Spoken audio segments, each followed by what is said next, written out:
Good evening, everyone. I'm Auguste von Bayern, Chair of the Förderkreis Biotopia, the Friends of Biotopia. Welcome to the launch of the Biotopia event series, Escaping Extinction, which is called Überleben in German. We will have multiple virtual events bringing together experts from all over the world around the topic of extinction and what we can do to avoid it. We will launch the series with the ever more pressing issue of climate change. As you all know, if we don't counteract the current trends here, we are moving towards a climate catastrophe, which will inevitably lead to the extinction of most living species living on this planet, including humans. But how can we act?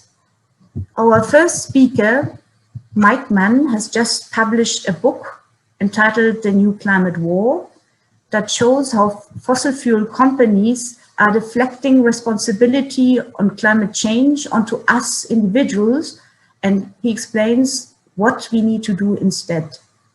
He calls this a battle plan to save the planet.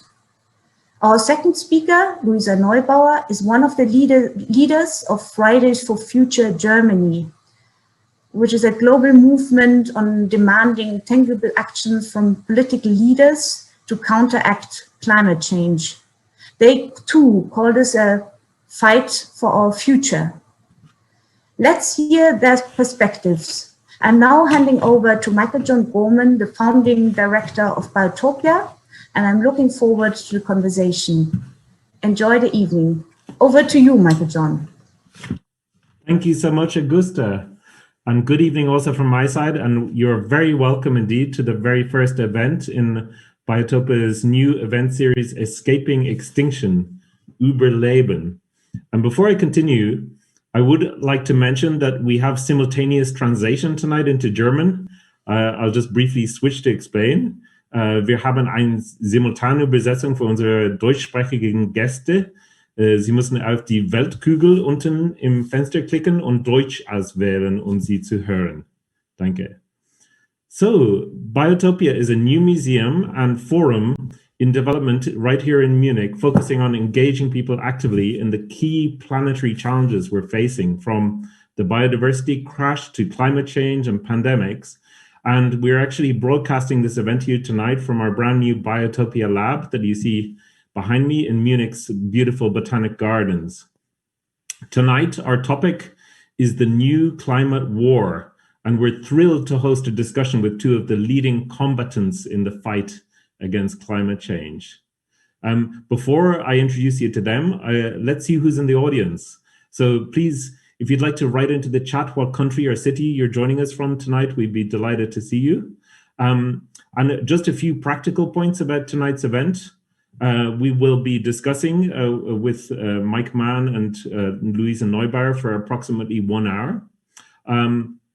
If you would like to ask a question, please don't write your question into the chat, but instead use the Q&A option. So there's a Q&A button that you'll see at the bottom of the screen, and you can write questions in there, and you can also upvote questions that you think are particularly interesting. We all know that climate change is quite a polarizing topic, and we really want to encourage exchanges of different viewpoints. But we would like to have a constructive and fruitful discussion tonight, so we hope that we can have that. But just before we jump into things, we would really like to do a little poll of our audience to try and understand where you're coming from in your thinking about climate change and climate solutions. So perhaps I can invite Dora, who's working behind the scenes tonight, to launch the first poll. So the question is, which area do you feel offers the most potential in addressing climate change? Number one option is individual lifestyle changes. The second option is renewable energies. Third option, nuclear energy. Fourth option, geoengineering. Then we have carbon taxes and subsidies, electromobility, or other. So please make one choice from that list. And then maybe Dora can share with us then the results of the poll. We'll just give it a moment.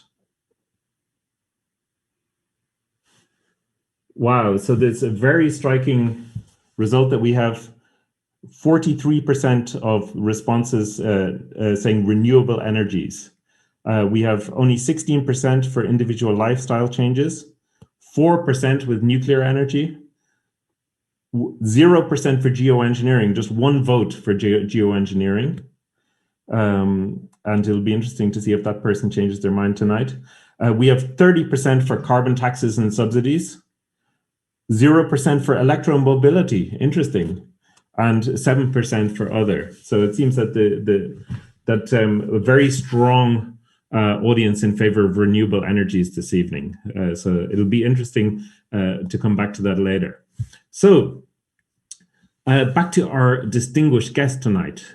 So we have two guests with us. We have Michael E. Mann, who has just recently published a fabulous new book called The New Climate War, which you can see here, which has also just come out. Sorry, my background is interfering with it. It's also just come out in German. The New Climate War, The Fight to Take Back Our Planet. And this was really the inspiration for tonight's discussion. And the German edition is called Propagandaschlacht ums Klima. And just came out a few weeks ago.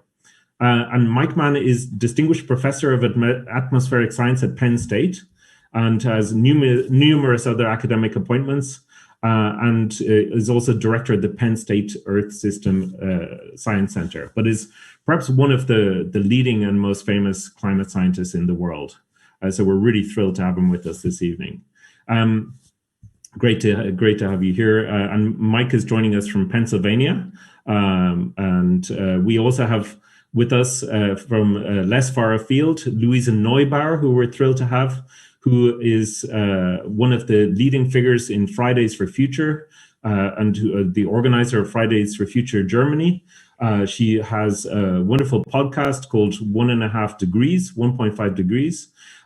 She's from Hamburg, and she has been closely involved working with Greta Thunberg on engaging and activating people around climate change. And she also is the author of a book called Vom Ende der Klimakrise, which I have here, and is also currently working on an exciting new book project, which she with Bernd Ulrich, which she may tell us a bit about in the discussion.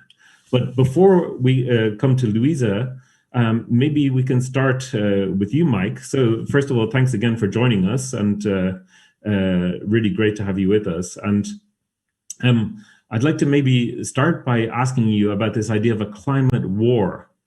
Why do you think we're at war? Who are we fighting against, and what is really at stake?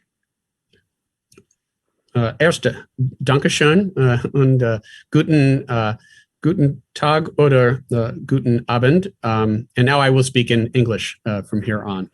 Well, thanks very much. It's great to be with you in Louisa, and having this conversation about one of the great challenges that we face. And indeed, the English title of our book is The New Climate War.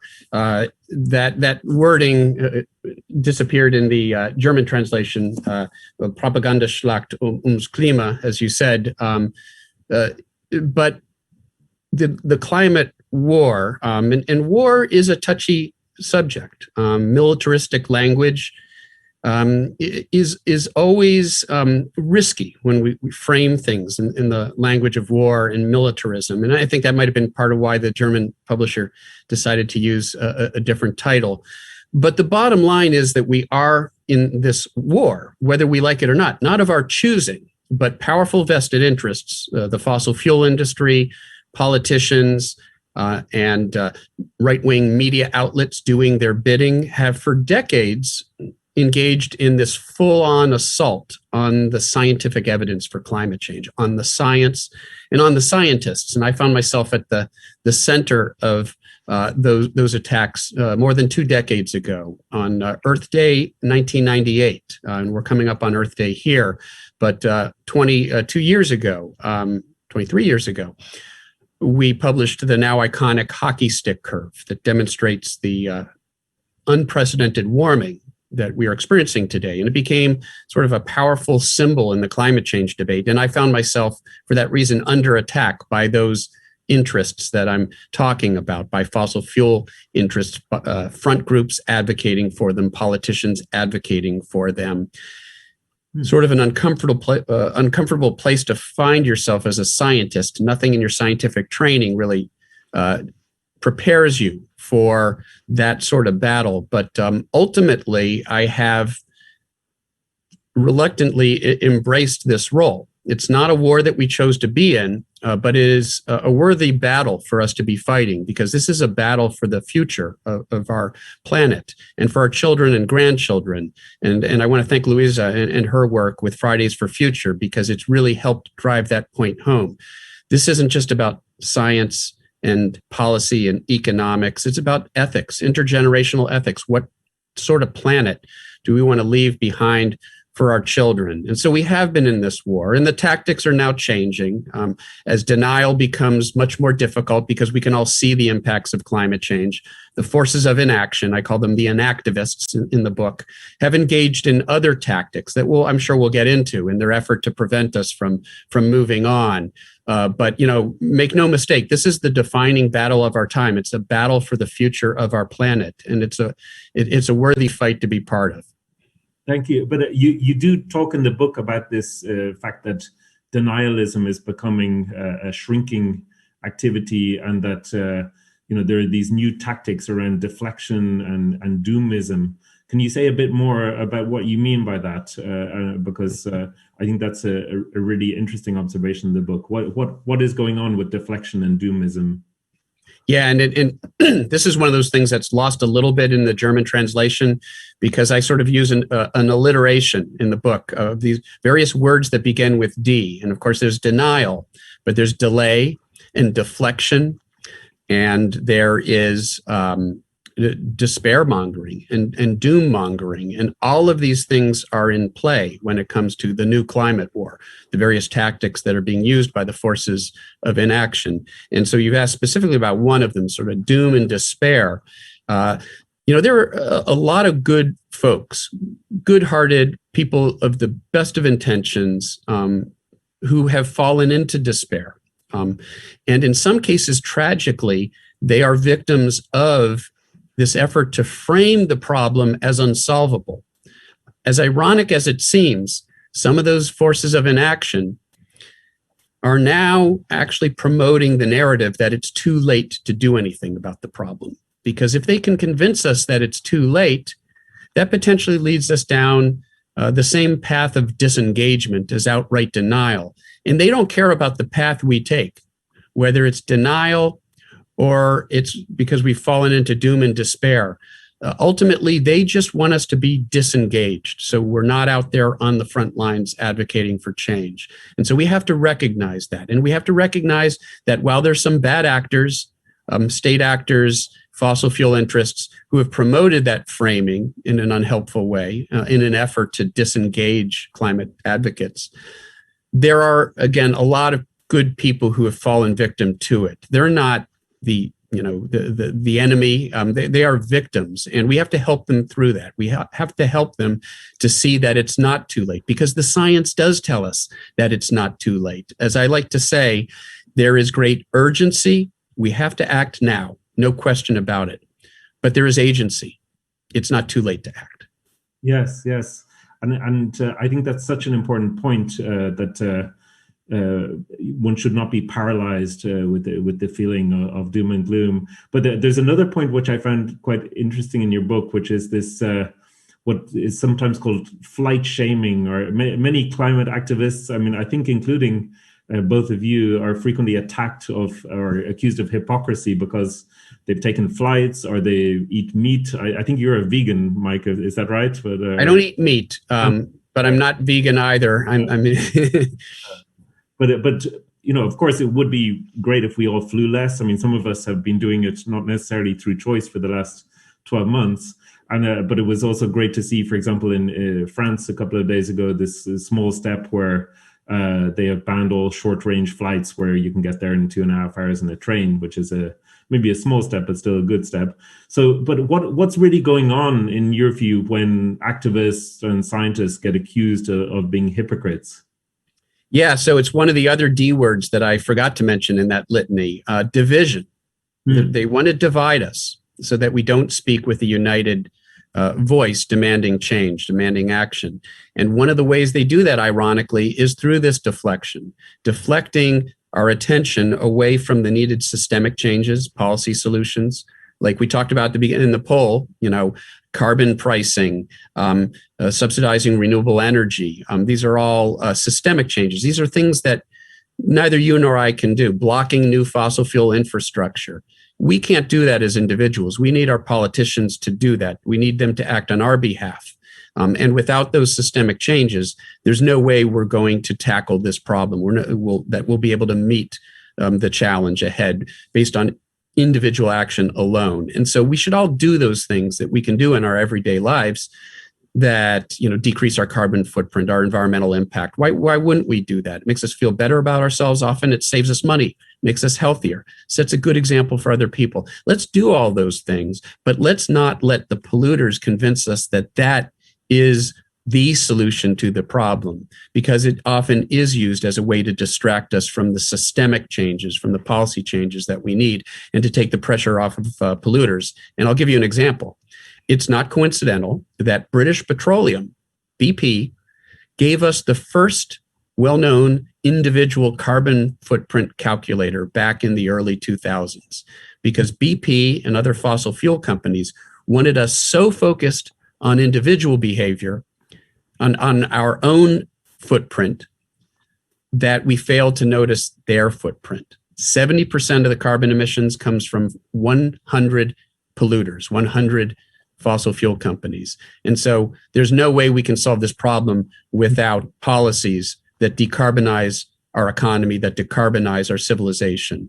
Fossil fuel companies don't want that to happen, but it needs to happen if we are to, again, avert a true crisis. And one last point here. You also alluded to flight shaming, finger pointing. So that, again, dividing us, getting us arguing with each other about our individual lifestyle changes. What's more personal than your lifestyle choices? If they can get us arguing with each other, climate advocates arguing with each other about our individual lifestyle choices, that is such an effective way of dividing us. And by the way, if you can take some of the leading advocates, some of the most important thought leaders, like my friend Leonardo DiCaprio, like Al Gore, people, it isn't a coincidence that Fox News, the Murdoch media empire, attacks these people, tries to portray them as hypocrites, because it's a way to deflect attention to individual lifestyle, to divide us, and by the way, to discredit some of our key messengers, some of our most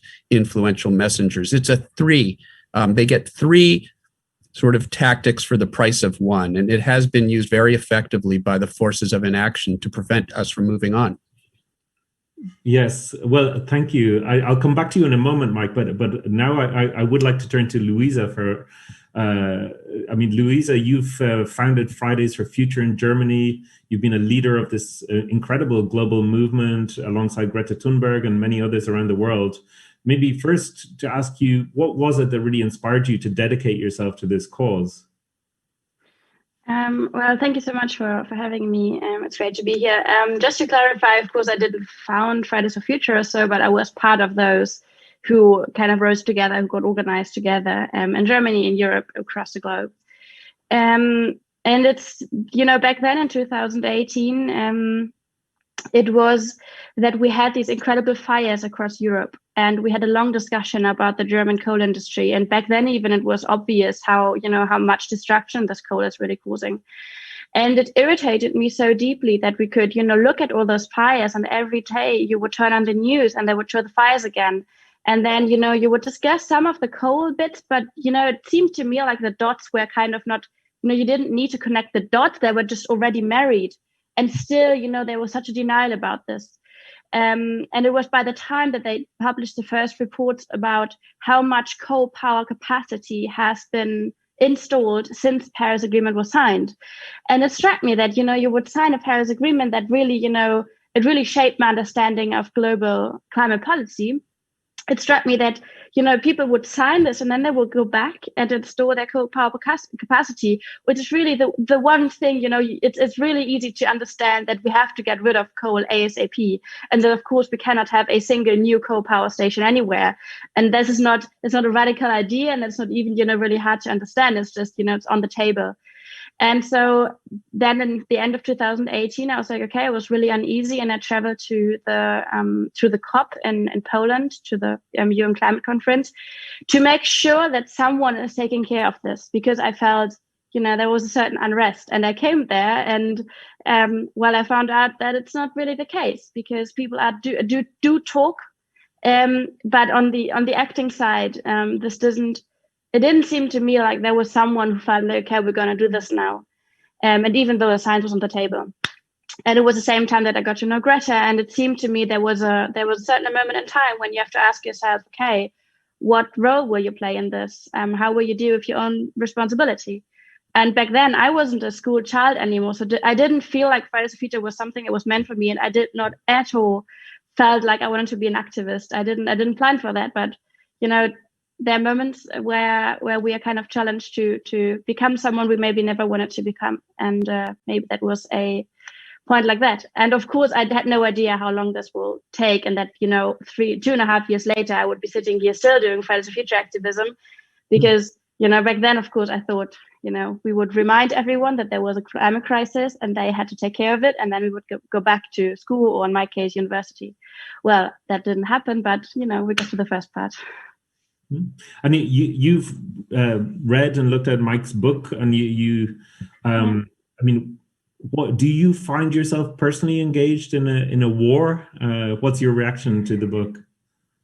It's really interesting, because I think the title, you know, lets people assume that what you're talking about, Mike, is, you know, conflicts arising around the climate. You know, they talk about water wars, and they talk about, you know, these kind of waters that are, you know, being caused by climate tension and so on. And it's really, I feel like it's an incredibly important turning point when you open the book and understand, no, this is a complete different kind of war, and we need to understand it as a war. And not just as a side effect of the climate discourse we're having. And I think, in fact, you're actually one of the first one who characterizes this kind of war we are in, this precisely. And in a way, I feel maybe people or activists in Germany have been experiencing this a bit more intensely than maybe people in the US, just given that our government has basically for the past 20 years been covering up climate inaction very effectively, while at least for the past 4 years, there was a US president who was very much upfront about his denial of the climate, which, you know, makes it easier to understand where he is coming from.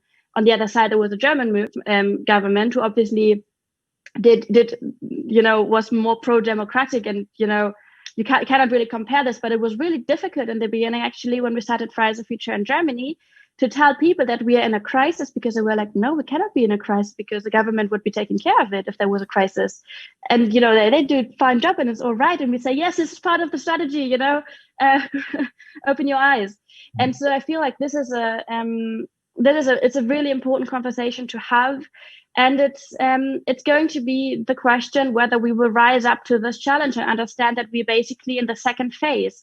We're not, you know, struggling to get people to acknowledge climate change anymore, but we are, you know, we need to see what's, you know, below this kind of denial, deflection, distraction. Actually, there is, I think, a way to frame it in German, and I think you could talk about aufgeben, like Aufgabe, like, you know, people just claiming, oh, it's too late, don't do it.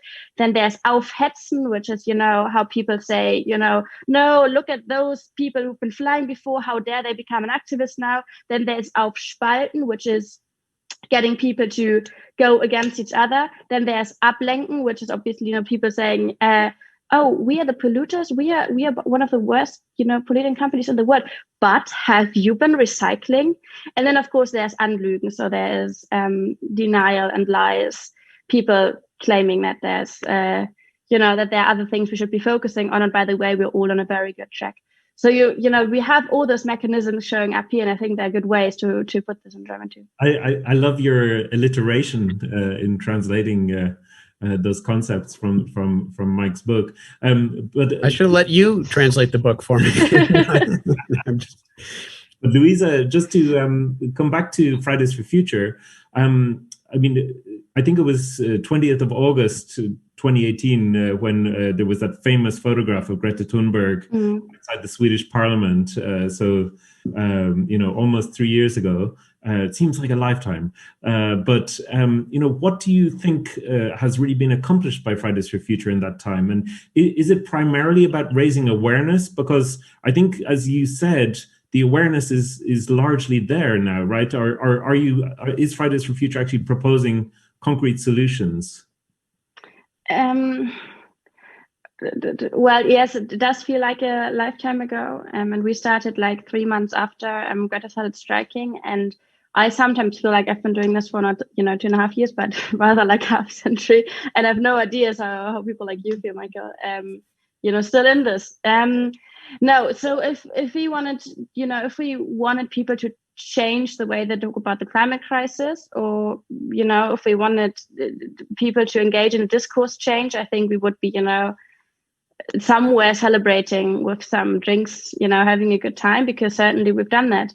But it's not about awareness. It's awareness and discourse change, and all that is obviously an incremental part of what we need to achieve. But obviously, eventually we talk about emissions, we talk about molecules, we talk about, really physical changes that we need to be seeing. And we see how right now we're basically smashing one planetary boundary after the other. We're seeing this incredible rate of extinction. Species are dying faster than, scientists can name them. And so we see how all these, planetary, but also regional, local dynamics are being shifted and brought out of their balance or their stable, stable situation they're in. And obviously so by the end of the day, we talk about the physical reality that we're seeing, that we have been, destructing so much, degrading so much, that it's posing the question of existence here for us humans. And obviously by the end of the day, that is the playing field. That is where we need to see changes, positive changes.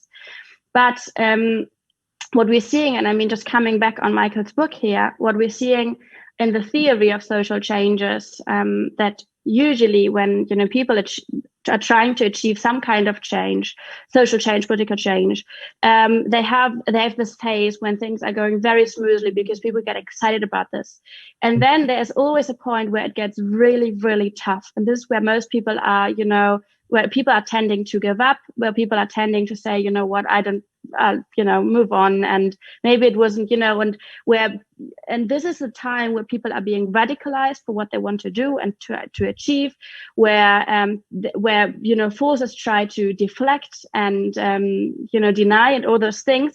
And this phase where it's getting really strong, this is usually the phase where it gets tough, because the other side, the enemies, you could call them, they're understanding how successful that movement was, and they're getting pumped up about this, and they're trying to fight you. And there's a moment, and I think we're part of this phase right now, where people are trying to fight us really, really hard because they're scared and because they're understanding that we are about to succeed.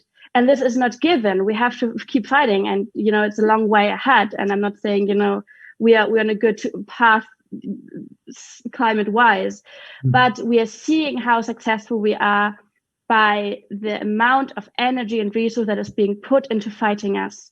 And this is, I think, a really, really important step that we've been, taken. And we see that there is a real development. And I feel, we have a long way ahead. And I would never talk of success. Some people even say we're the most unsuccessful success movement in history, because everyone's talking about the climate, but emissions are still rising.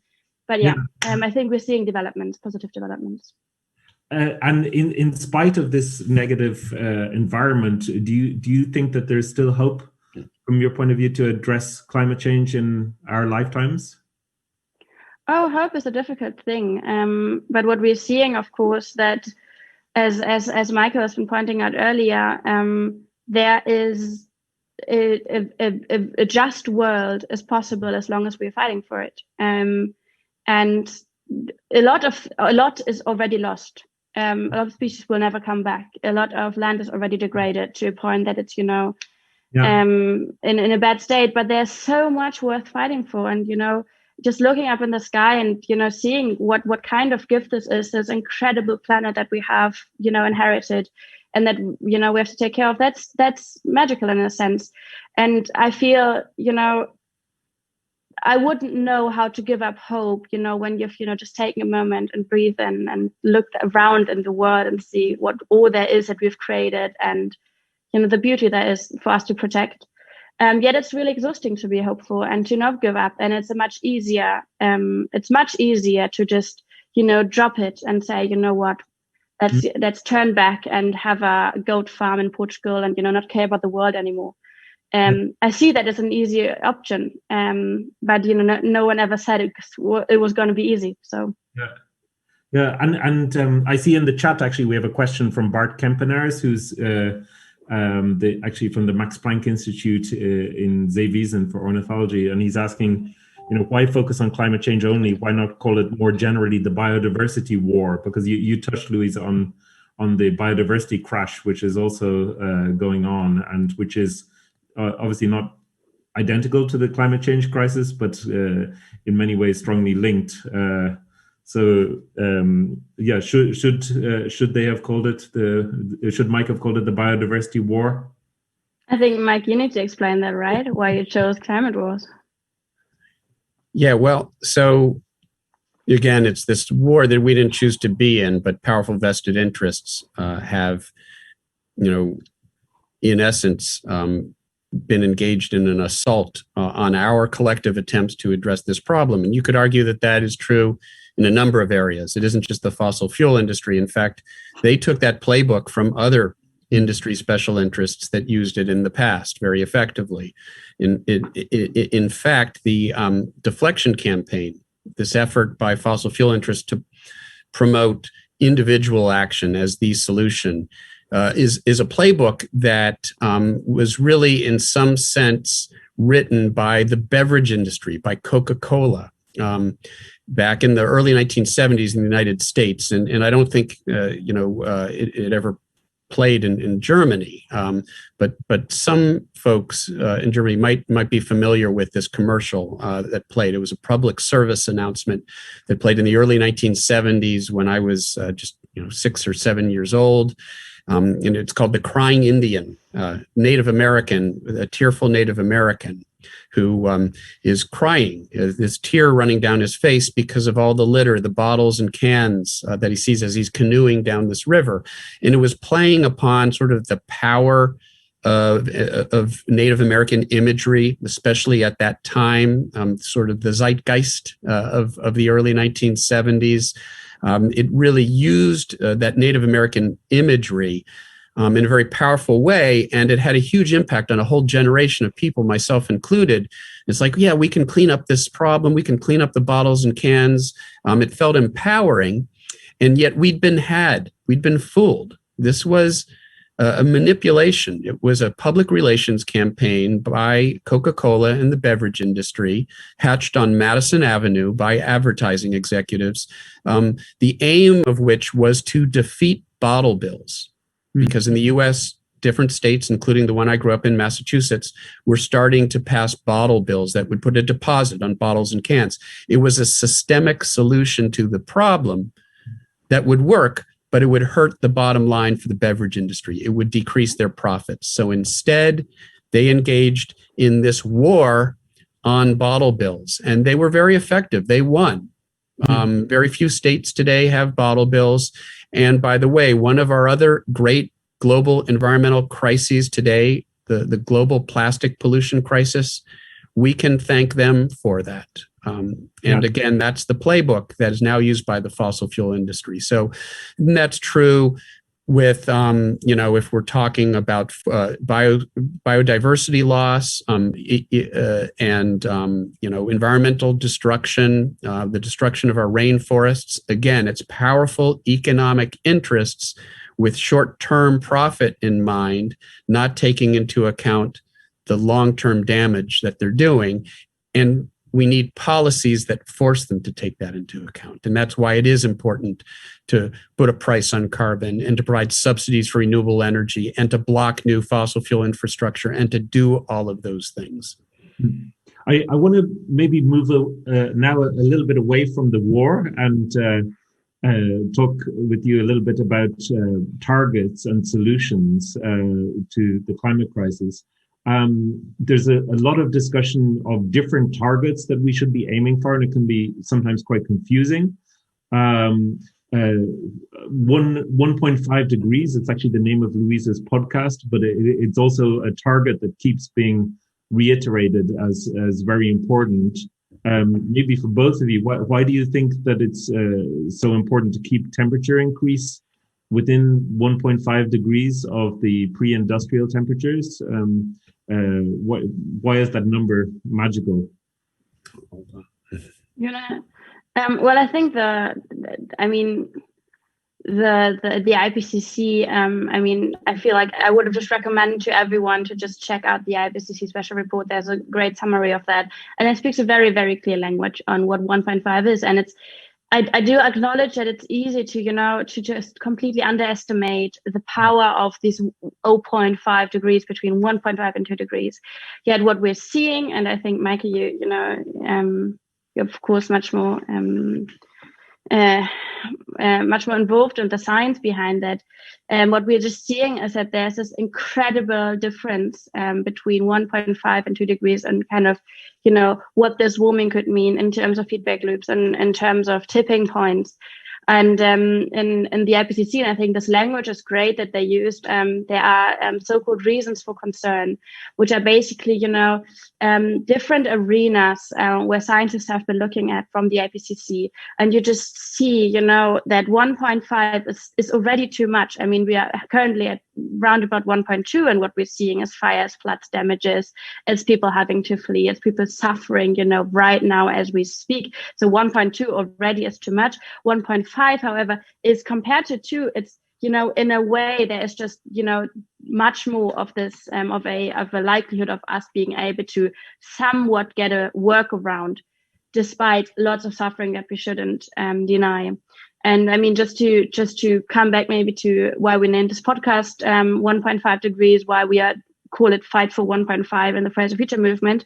What we're seeing, and I think that's a strategy as well, of course, a successful strategy, is after the Paris Agreement was signed, where leaders said they want to keep global temperature rise as close to 1.5 as possible. What we're seeing ever since is basically powers everywhere doing everything they can literally to make sure that 1.5, gets out of sight.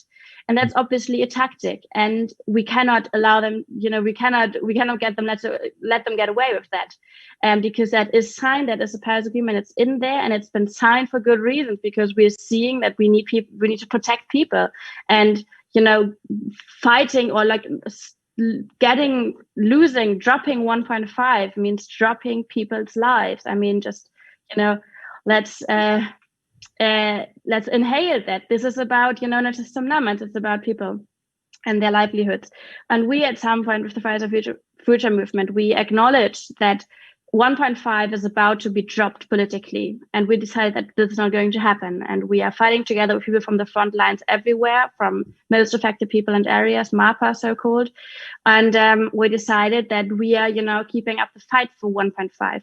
And 1.5 is not just a physical number, not just a degree, but it's also a acknowledgement that we are doing everything we can to protect people and their, the damage through the climate crisis and the biodiversity crisis today. It's also a promise that we give to everyone affected, that we are not dropping them, that we're not, that they matter and their voices matter and their lives matter. So this is also a very political number for us. And we are standing, this is what we promise to everyone out there. And, we don't know where this will lead us, but for us, it's sure that we fight for every fraction of a degree like hell. Yeah. And in addition to the 1.5 degree target, we sometimes hear about targets of reducing emissions by a certain percent, by 2030, or aiming for zero emissions. There's a certain technology mogul who's recently published a book about climate change as well, how to avoid a climate disaster, Bill Gates, who talks about the point that some of the measures that might actually help to achieve a short-term reduction in emissions. So, for example, if you transition from oil and coal power stations to natural gas, that might help you to get a slight reduction in carbon emissions, but it might actually not be the right measures to get us to zero emissions, and it might only actually delay the issue. Is that correct, Mike? I know you've got some criticisms of Bill Gates's book, but on that particular point, do you think that's an accurate summary? Yeah, the title is How to Avoid a Climate Disaster. And the best way to avoid a climate disaster is to not follow the prescription that Bill Gates is providing here. But in all seriousness, I appreciate the fact that he's using, his very large platform to draw attention to the climate crisis. And that's a good thing. But I do think that his prescription is the wrong one. And he really does downplay the role that renewable energy can play in meeting our energy demand in the decades ahead. There is a pretty convincing literature, peer-reviewed scientific literature now demonstrating that we can get there with renewable energy technology and storage technology that exists today. Bill Gates has said we need a miracle. Well, we don't need a miracle. We already have the means to solve this problem. It's a matter of political willpower. And so the problem with some of these other techno fixes, and you talk about natural gas, as I said recently in an interview, I was asked about, well, what's the role that natural gas might play as a climate solution? And it was one of the shortest answers I've ever given. And I'll give it again. A fossil fuel can't be the answer to a problem created by fossil fuels. Natural gas is a fossil fuel. When we burn it, we put carbon pollution into the atmosphere. But in addition to that, some of that natural gas, which is mostly methane, actually escapes into the atmosphere during the process of extraction, fracking, typically. And so when you take into account that impact, and you do sort of an analysis of the net climate impact of natural gas, it's no longer clear at all that it's actually better than, say, coal. Even though nominally it has lower carbon dioxide emissions than coal, there's all that methane that escapes into the atmosphere. Methane is a very potent greenhouse gas, and it's responsible, in fact, for 25% of the warming. A non-trivial component of the warming of the planet over the past several decades is from methane. So it's an important player. And we can't neglect that. And even worse, when we put money into natural gas or geoengineering or other areas, risky strategies related to nuclear energy. And Germany well understands the risks of nuclear energy. And I wasn't too surprised that it got so little support in that poll that we did. In the United States, it would probably poll a little higher, but Germans understand the threat of nuclear. And so to the extent that we put resources and energy into those so-called solutions, we're crowding out investment in the real solution, which is renewable energy, conservation, carbon and climate-friendly practices that we know how to implement. And so that's the real problem. It takes the pressure off polluters to reduce carbon emissions now, and it takes resources away from the only true safe solution. Yeah, I think that's a really fundamental difference between your book and Bill Gates's book. That you say basically the solutions are already here, and we just need to focus on them. And he says that we need to invest in new technologies, unproven technologies, and you talked about geoengineering. I mean, there's some rather wild proposals out there, right? There's the flooding the sky with sulfate particles to dim the sun, which obviously is only intended as a kind of worst case solution. There's using iron dust to create algal blooms in the ocean. There's also less dramatic proposals, around direct air capture, and there are already a few companies operating that space, turning CO2 in the air into calcium carbonate and so on. Do you think it's not worth pursuing or exploring all of those options? I mean, I even found out today about one that's growing kelp forests and then sinking them down to the bottom of the ocean, right, which seems like a very creative proposal.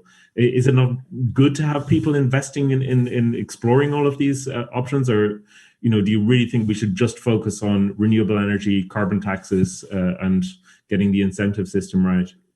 Yeah, so they vary. These different geoengineering prescriptions vary in how invasive they potentially might be, and in the unintended potential consequences. Some of these schemes, and this is one that's been funded by Bill Gates, and he's promoted it, is the one you allude to, shooting sulfur dioxide into the stratosphere, these particles into the stratosphere, like what a volcano does, but we do it, constantly or often in an effort to try to offset the warming influence of carbon pollution.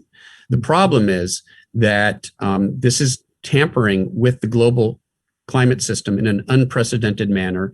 And it isn't like we're just turning the sun down, which is the way some of the proponents call it. They like to call it solar radiation management, as if we're just tweaking the amount of sunlight. That's not what's going on here. We're putting chemicals into the atmosphere that can have very damaging impacts on problems like acid rain and ozone depletion.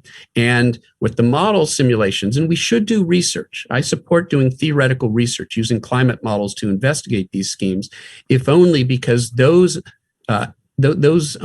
simulations and that research has actually uncovered many of the potential the potential problems associated with these sorts of interventions. For example, if we try putting that sulfur dioxide, the sulfate aerosols, they're called, into the stratosphere to block out sunlight, that actually doesn't look like the mirror image of the warming influence of carbon pollution. So you don't get back the climate you started with. Some areas could warm even faster. Some areas might cool.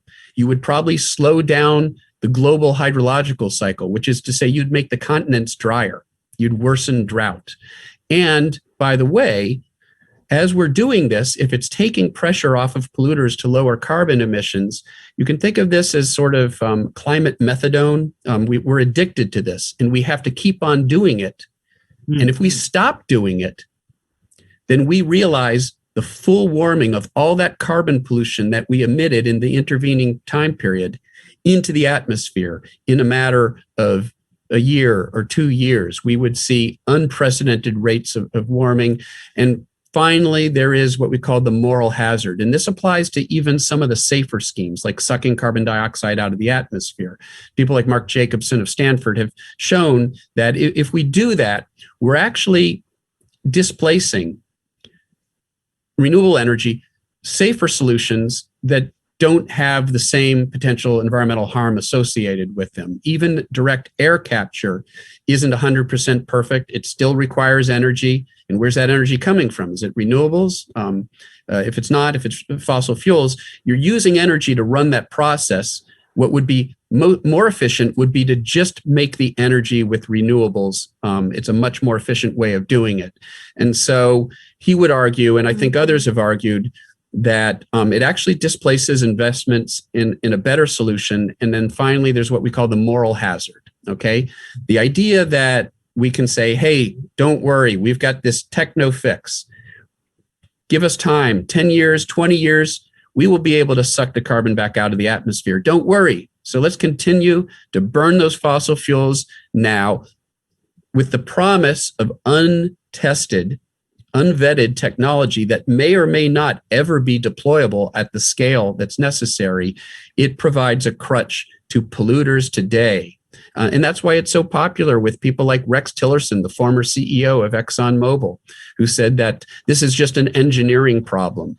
Polluting interests love the idea of geoengineering as a crutch, as a way to take the pressure off of the only safe way of solving this problem, which is stopping burning fossil fuels as quickly as we can.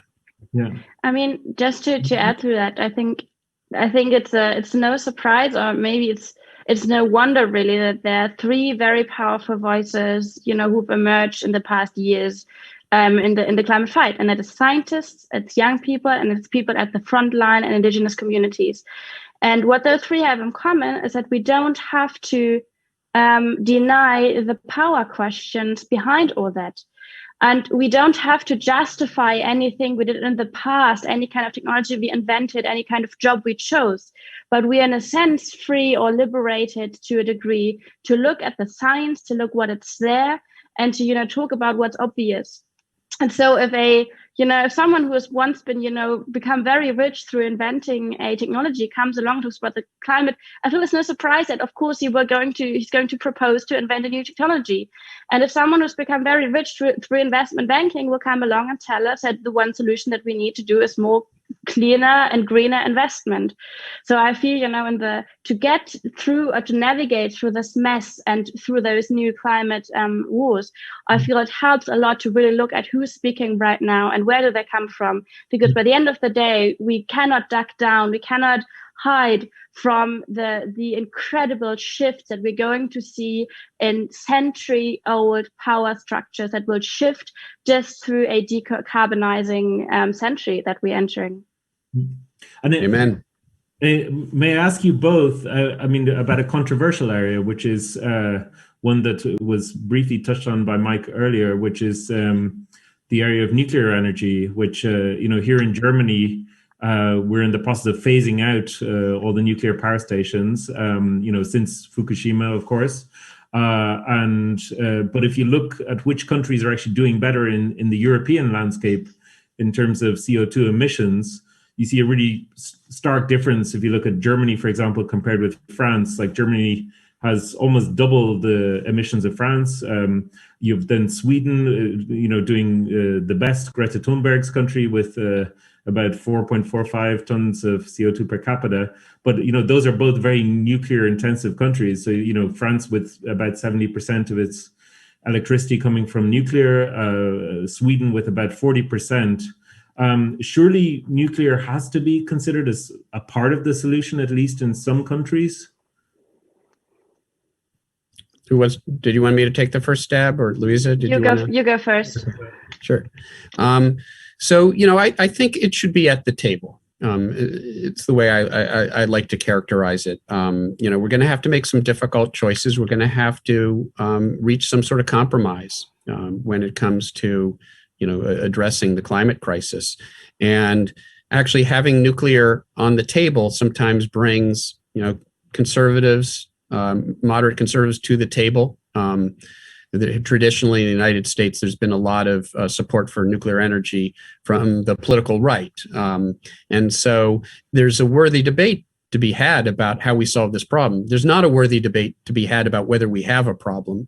And for too long, the political right was advancing the notion that climate change is a hoax, it doesn't exist.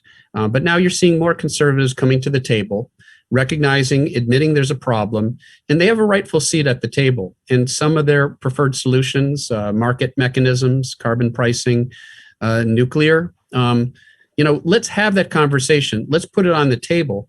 We may decide to take it back off the table after we've had that conversation. And in my view, we will, because I think if you're arguing for nuclear on an economic basis, it's actually not competitive with renewable energy, and becoming more that way every day as renewables, technology becomes more and more efficient and cheaper through economies of scale. And so it can't compete in the free market against alternative energy sources. It requires huge government investment. And some governments, as you alluded to, did decide to make those investments early on. A compelling argument can be made that we allow existing nuclear infrastructure to live out its lifetime. We continue to use it through the lifetime of that particular facility because there's already an embodied carbon cost. We already burned whatever fossil fuels we needed to in constructing it. Sort of like the idea that you want to run the wheels of your car into the ground.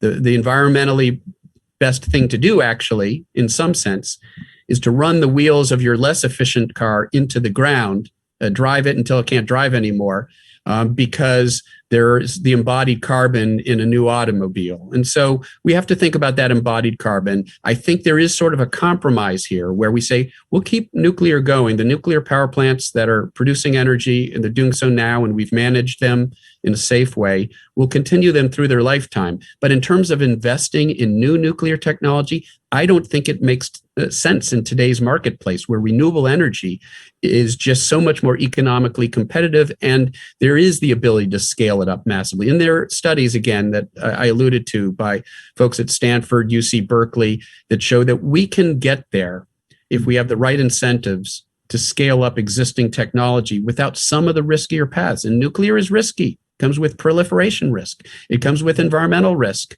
You might have read these headlines just within the last week where at Fukushima, they're now releasing some of that contaminated water back into the ocean. We have no way to know that that's safe, that we can bury that waste anywhere safely once it's generated. It's there for thousands and thousands of years. We don't need that risk. We've got a better solution. And that's my view, but I welcome that debate. That's the debate we need to be having. Louisa, do you have anything to add on that? Well, I think in Germany, of course, it's we have had that debate, and it was decided to put it off the table for very, very good reasons. And studies are clear here. We don't need nuclear power to fuel the country. We can do this with renewables. So that's great. And in a sense, it's so saddening and frustrating that the government keeps building new gas pipelines like Nord Stream 2, and also it keeps coal power plants longer than needed. So that's weird and counterproductive, to say the least. And I think, when we talk about nuclear energy, I feel it becomes very apparent that we don't talk just about a linear risk for CO2, but the risks we need to acknowledge they are much more complex than that, and they're just not based and to be measured in CO2, but they have different qualities, and it would be naive and foolish to blend that out in order to find something that's comes along nice and shiny.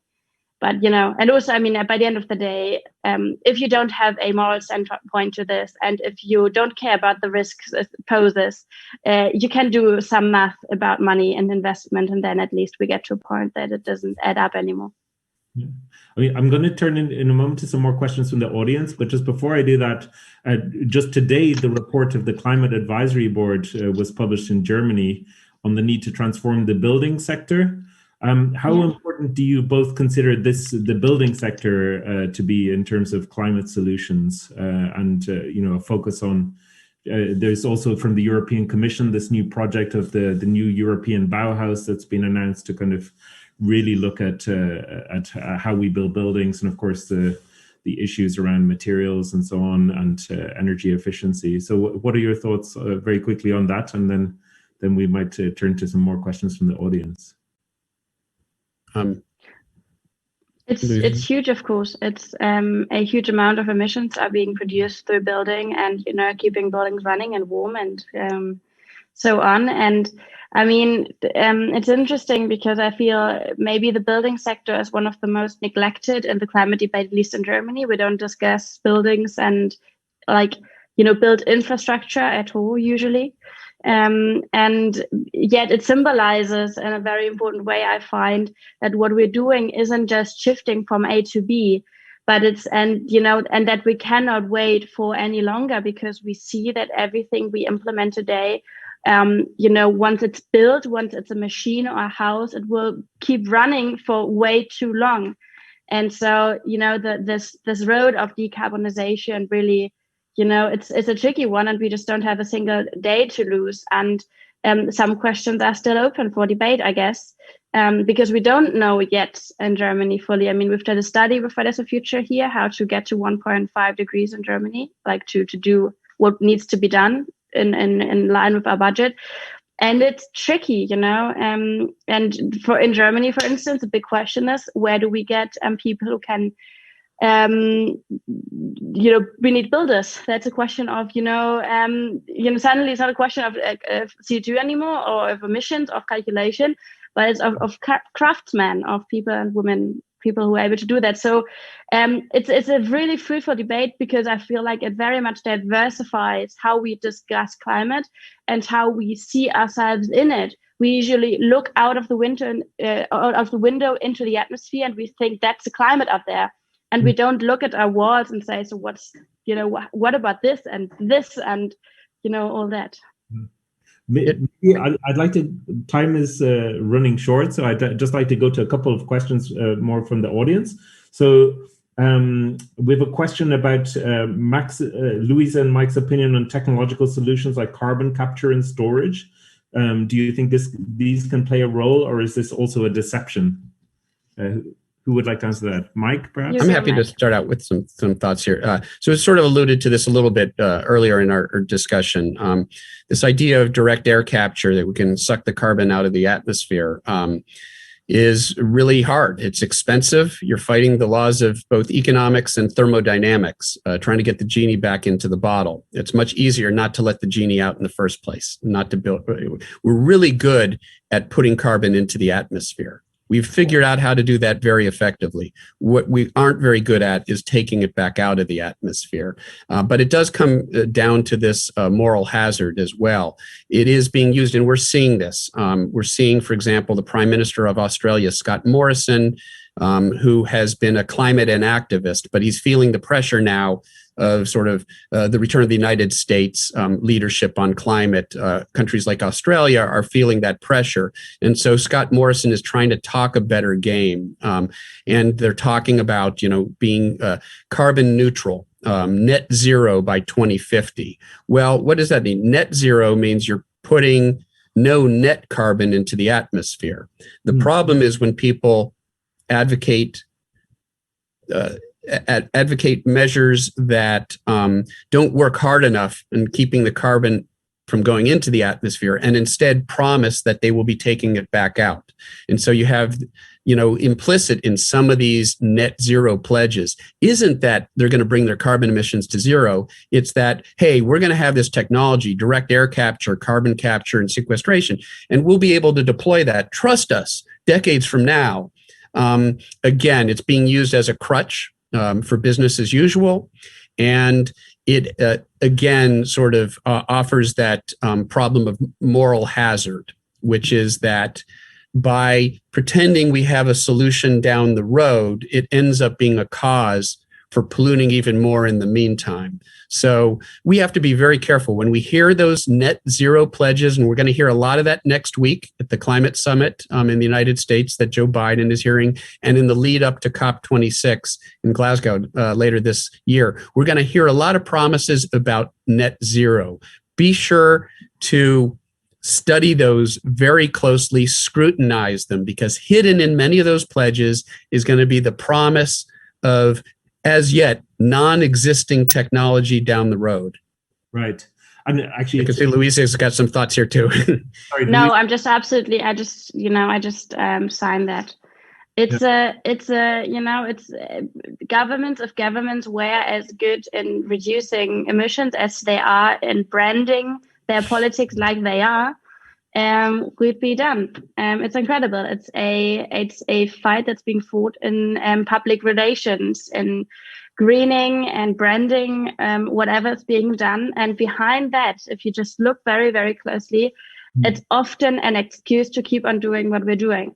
And I feel that again, however, it seems so absurd, because obviously when we look around, there are so many reasons to engage in a fight for a better and more just world that are beyond, CO2 emissions. And there, even if we weren't in a climate crisis, I feel like, we would be doing what we're doing, because we are seeing that, that we cannot keep on, digging and destructing as we are. So, yeah. One question from the audience was actually in connection with COP26, which you mentioned, Mike, in Glasgow. And, what tips would Mr. Mann have for Fridays for Future Germany, especially in the context of the next COP and the upcoming elections? And in his opinion, how can we mobilize for social transformation from K. Rabe von Kühlewein? Any thoughts on that? I mean, obviously Louisa's busy at it. Yeah. Well, and I want to thank Louisa for helping lead that effort. It's so important because that's part of why we see public opinion changing, part of why we are going through this tipping point of the good kind. There are bad tipping points, climate tipping points that we want to avoid, but there's societal tipping points that we hope to go through. And right now, I feel like we are going through this tipping point on basic issues of cultural and racial justice and the intersection of that with climate justice. And so much of that has to do with the work done by Fridays for Future and other youth climate organizations that are really speaking truth to power. That's what's so important. And with the moral authority of youth, with the unsullied message that our youth can deliver when it comes to the need for us to not destroy this planet for them. It's such a powerful message. And so in the lead up to Glasgow, one of the things that, I'm sure Fridays for Future is going to be doing is scrutinizing these proposals. And seeing if they're offering false solutions, if they're really putting their money where their mouth is, if they're really walking the walk, or are they just talking the talk? And when you scrutinize these plans, there is hidden in them all this support for geoengineering and gas powered.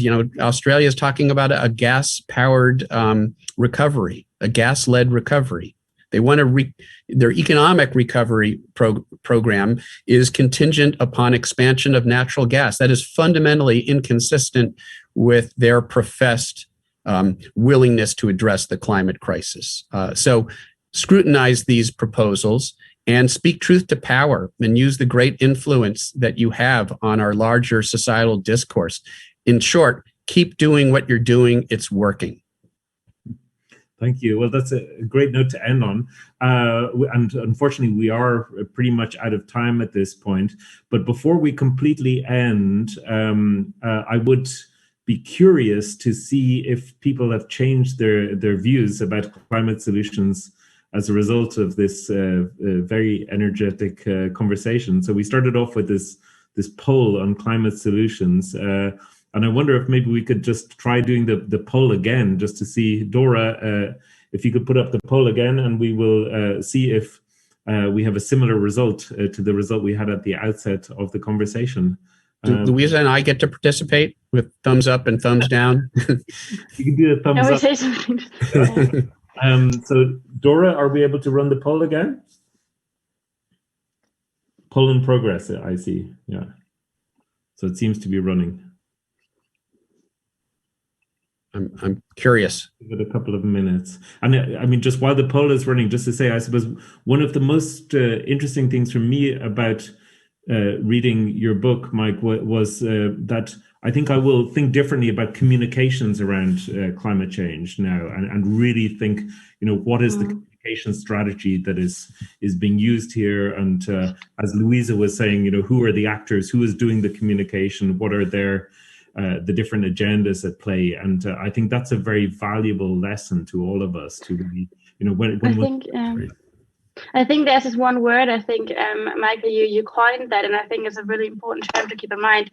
You call like the opposite of an activist an inactivist. And I think in German, it got a bit lost in translation as well, but actually the Inaktiven, who seem to be very active in it, but in fact, they're, counterproductive in any way. I think keeping an eye out on them, I think that's a big thing. And when RWE tells us they're going all green now, we should be looking very carefully and on what they're doing.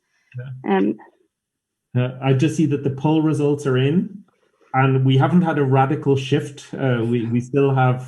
We have now 55% for renewable energies. We have 10% for individual lifestyle changes. So I think that one may have gone down slightly. Very good. Carbon tax and subsidies seem to have increased slightly. And geoengineering and nuclear are still extremely unpopular. So that's. But we didn't convince that one geoengineering supporter. No, they're still there. The one. All right. Well. Oh, that's okay. It's okay. We still. It means the conversation has to continue on. Maybe not here today, but elsewhere. And final, just closing question for the two of you. Is there one thing that you would like people to do as a result of this evening's conversation? Maybe first, Mike. get involved. That's the most important thing you can do. And voting is critical, but using your voice in every way possible. That's what the youth of the world have been doing, and it's a game changer. It's why I believe we are now on a course to address this crisis, to meet this challenge. And so, as I like to say to people, we are so close to now seeing the action that we've worked at for so long, but there are still these obstacles that are being thrown in our path by the forces of inaction, by the inactivists. That's what the new climate war is about, recognizing those obstacles, learning how to and figuring out how to push them away so that we can indeed finally meet the challenge. Wonderful. And Louisa, what do you think people should? I would say three quick things. First, don't get lost in this, what I would call eco-hack bullshit. People will tell you that all you need to do is recycle properly and go to this vegan, non-plastic place where you get your flip-flops, whatever. That's great, but just don't, that is not the place where you should leave your energy. That should give you energy, that should energize you and excite you. And if you don't do it, doesn't matter much. Don't get lost there. See it as a nice to have, but it's not essential. Second, don't give up.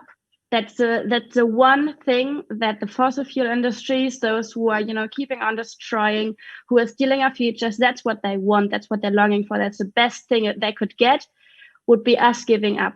And we don't give that to them. And third, get involved. Join us when you're in Germany.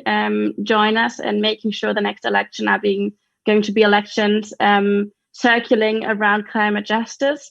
And wherever you are, join someone who is doing something. And I promise you, everywhere on planet, someone is doing something. And oftentimes there are really good ideas out there. Join forces, get together, understand yourself as an essential part of the changes we need to see in the world and that we will see in the world. Well, thank you so much, Louisa, and thanks to both of you really for a really invigorating discussion. And thank you. We've covered a lot of ground tonight, but I really think that you've given us a really strong incentive to action, and also some really good directions that we should follow, and also equally important, perhaps, directions that we should avoid falling into. So thank you so much. Really great to have you with us this evening, and looking forward to continuing these conversations. Thank you. Absolutely. Thanks.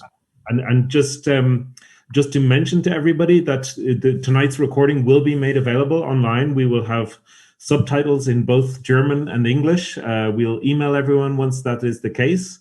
And this is, as we mentioned at the beginning, the first in a series of events called Escaping Extinction or Überleben. And we'll have 2 events also coming up in May. We'll have a German-speaking event exploring how we can avoid the next pandemic, and also an event targeting the biodiversity crash, which also came up in the discussion this evening.